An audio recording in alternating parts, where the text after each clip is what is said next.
A gente volta aqui nesse bloco para falar sobre os assuntos de política. Muito boa noite, Tássio Cruz. Boa noite, Lívia Pessoa. Boa noite, Aline, Tássio, quem está em casa. Boa noite a vocês e boa noite a todos que nos acompanham. E a gente começa com uma notícia boa, porque já estamos há algumas semanas falando sobre a crise no Hospital São Marcos, que faz a principal referência no tratamento a pessoas com câncer, que teve suspenso esse tratamento por conta de falta de dinheiro, era o que alegava a direção do hospital, e agora, depois de uma reunião, parece que agora vai se resolver, pelo menos começar a resolver esse problema, né, Tássio? É verdade, Aline, uma novidade que surgiu agora há pouco, informada pela Fundação Municipal de Saúde, a pasta irá liberar emendas parlamentares que estavam retidas e, com isso, dá um desafogo na verba do Hospital São Marcos, quase 4 milhões de reais. Aí, Aline, a gente está vendo registros desta reunião que ocorreu hoje, no final da manhã, na presidência da Assembleia Legislativa do Piauí. Aí vemos o presidente Charles Silveira, o deputado federal Merlong, deputado Henrique Pires, também vemos o presidente da Assembleia à esquerda, Severo Olalho. Então, uma reunião importante que surge quase que 24 horas antes da visita do Ministério da Saúde, que estará amanhã aqui em Teresina fazendo uma fiscalização em loco para adotar medidas de apoio ao Hospital São Marcos. O detalhe, Aline, que essa verba já tinha sido direcionada através de emenda parlamentar, porém ainda não tinha sido repassada ao Hospital São Marcos e pode, como eu disse, ser um alento em meio a essa grave crise. O hospital alega que a falta de repasse, principalmente da Fundação Municipal de Saúde, tem gerado essa dificuldade no atendimento. A Fundação Municipal de Saúde já também afirma que existe uma dívida milionária do São Marcos com a pasta, por isso a suspensão do repasse, e esse imbróglio acabou tendo como destino a justiça, e agora essa novidade importante. É um dinheiro que vai chegar, sim, em boa hora, Lívia Pessoa, mas não vai sanar completamente o problema. Afinal de contas, entre acusações de um lado e do outro, mais de 30 milhões estão envolvidos e o que está chegando é apenas entre aspas, né? Mas já é um bom recurso, menos de 4 milhões. Isso, Aline, que infelizmente para iniciar essa resolução teve que haver uma paralisação, ainda que momentânea, desse atendimento ao teresinense, ao piauiense, aquele que precisa de uma assistência oncológica ou de qualquer sentido dentro da complexidade do Hospital São Marcos, mas que foi necessário justamente essa participação de outras esferas, porque somente do município, somente dessa conversa que não estava mais tendo prosperidade entre o hospital com a Fundação Municipal de Saúde, com a participação do Ministério da Saúde, com a participação da bancada federal, porque são entes, são atribuições que são de outras esferas e que, consequentemente, possuem mais subsídios e mais verbas para poder fazer com que haja o funcionamento e também sanar essas dívidas. Então, essa participação ela não é somente importante, como necessária, e se faz valer a partir de agora, né, uma conversa um pouco mais realista sobre como que vai ficar a saúde. É isso, vamos acompanhar os próximos passos, né? E amanhã estaremos acompanhando, Aline. O destaque, a Lívia falava bem, essa situação traz luz a um problema que é maior e que precisa ser discutido. O Piauí, aqui as cidades vizinhas, não podem ficar dependentes só do Hospital São Marcos. É preciso que o governo federal, que o Ministério da Saúde, crie alternativas. Por isso, importante essa discussão. Bom, e hoje foi inaugurada a nova sede do restaurante popular da região da Grande Santa Maria da Codipe, que fica na zona norte de Teresina. Tássio Cruz foi lá contar como foi essa inauguração e mostrar como essa alimentação vai beneficiar a pessoas carentes. A nova unidade atenderá a população da Grande Santa Maria da Codipe, oferecendo até 2.000 refeições por dia, ao preço de R$1. No cardápio, as refeições serão montadas com supervisão de nutricionistas, com a prioridade no equilíbrio alimentar, tendo no café da manhã cuscuz, ovo, pão ou tapioca, e no almoço, arroz, feijão, carne, saladas e frutas. E ainda teremos outros 2 restaurantes populares em Teresina, um na zona sul e um na zona leste da cidade, completando essa primeira etapa de restaurantes populares que nos comprometemos, na nossa gestão. Então, é comida a R$1, são mais de 2.000 refeições nesse restaurante para garantir uma alimentação saudável, de muita qualidade, para quem precisar. O novo restaurante popular da Santa Maria da Codipe será o terceiro do governo do estado na capital. No centro de Teresina, o restaurante popular Betinho oferece as refeições há quase 20 anos.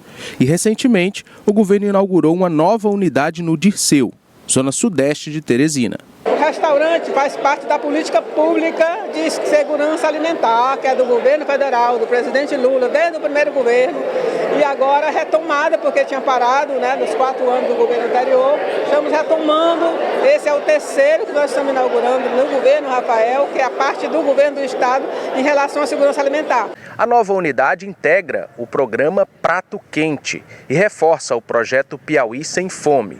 O novo restaurante terá ainda uma parceria federal com o programa Brasil Sem Fome. O restaurante ele funciona como tem a transferência de renda, o Bolsa Família e outros, mas ter também a garantia da suplementação alimentar, que a gente faz com restaurante popular como esse e também com cozinhas solidárias e alimentação escolar. E isso tem dado um bom resultado.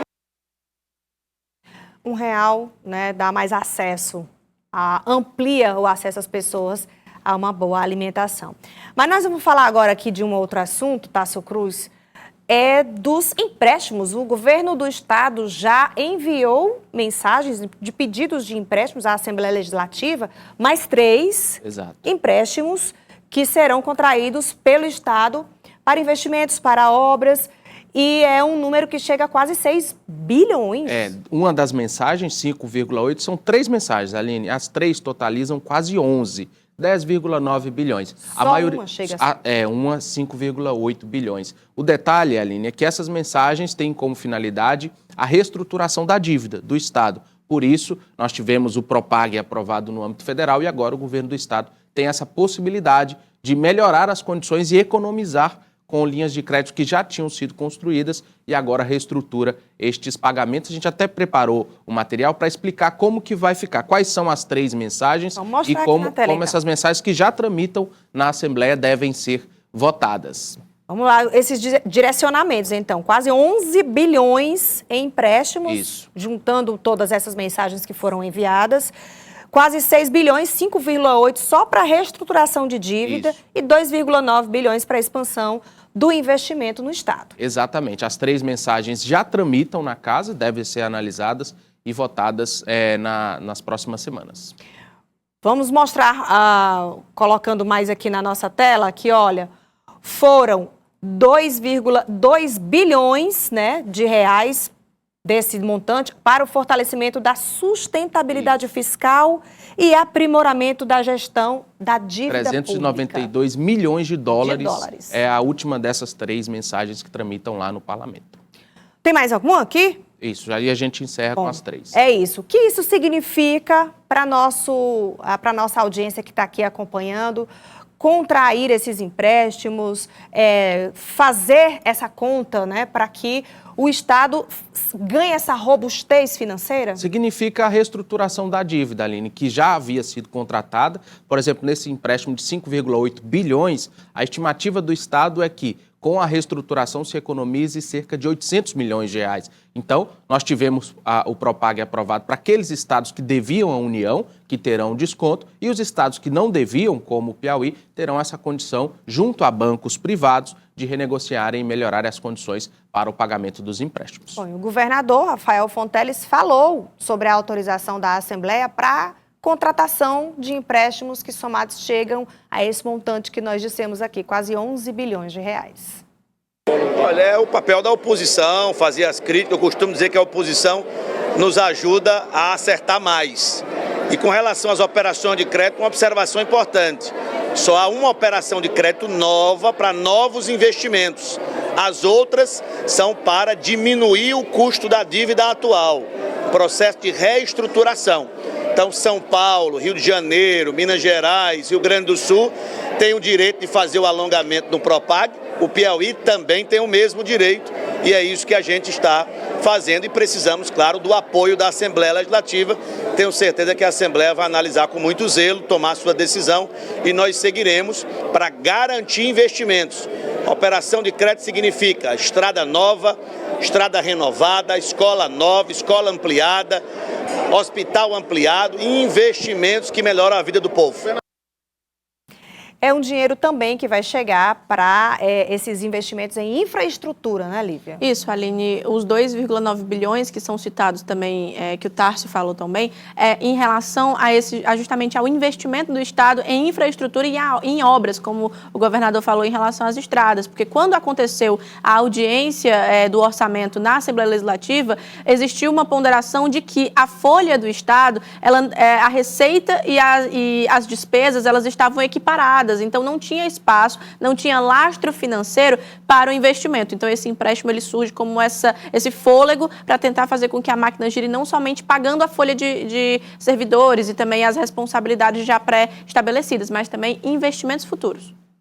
Bom, ao ser questionado, falando em futuro, né, Lívia? Quando ele foi questionado, o governador Rafael Fonteles, sobre o futuro da Federação do Partido dos Trabalhadores, agora a gente fala sobre política partidária mesmo, o governador passou a articulação nacional ao ministro Wellington Dias. Teremos reuniões todo mês com os deputados estaduais, deputados federais, para poder sempre ter sintonia com os parlamentos estadual, federal e até os parlamentos municipais, porque na democracia é assim, se governa junto com o parlamento. O executivo que se preza, o governante que se preza, tem harmonia com o parlamento para poder governar bem. Aí a federação eu não estou sabendo dessa discussão nacional, depois você pergunta aqui para o ministro Wellington, tá bom? É que hoje em dia se fala muito em federação para fortalecer esses partidos e dar mais dinheiro também, né? Que os partidos estão sempre de olho nessas verbas das siglas. Mas é uma possibilidade, ele passou a bola para o ministro Wellington Dias. Ele desviou pela esquerda, Aline, mas é uma possibilidade muito concreta. Eu conversei com algumas fontes, a primeira em Brasília e a segunda aqui de Teresina, que são todas do núcleo dessa federação que já existe, que é o PV, o PT e o PCdoB, e a ideia é aumentar a federação de 3 partidos para 5, e um deles é o PDT. E quando eu conversava com essas fontes, foi dito que a ideia principalmente era sanar algumas dificuldades que esses partidos aliados estavam sentindo em nível estadual, e o Piauí é um deles, já que aqui nós temos a situação de que existem chapinhas e o PDT busca esse espaço para se candidatar no próximo ano. Então, ele participando da federação faria com que fosse mais fácil e dificultaria justamente esse esfacelamento da base e fazendo com que todos estivessem naquela mesma chapa proporcional para o próximo ano. Então, tudo indica que irá acontecer sim, os diálogos já estão extremamente próximos. Falando em federação, vem aí também uma mega federação, União Brasil e Progressistas, cenas dos próximos expectativa capítulos. Que seja oficializada amanhã. Amanhã a gente vai trazer, então, essas informações. Tássio Cruz, muito obrigada. Lívia Pessoa, sempre um prazer grande ter vocês aqui. Grande abraço, Aline. Grande abraço, Aline. A Semana do Trabalhador, né? Dia do Trabalhador. Meu Deus, é Grande abraço a todos. É verdade, nossa semana. Até a próxima. Até.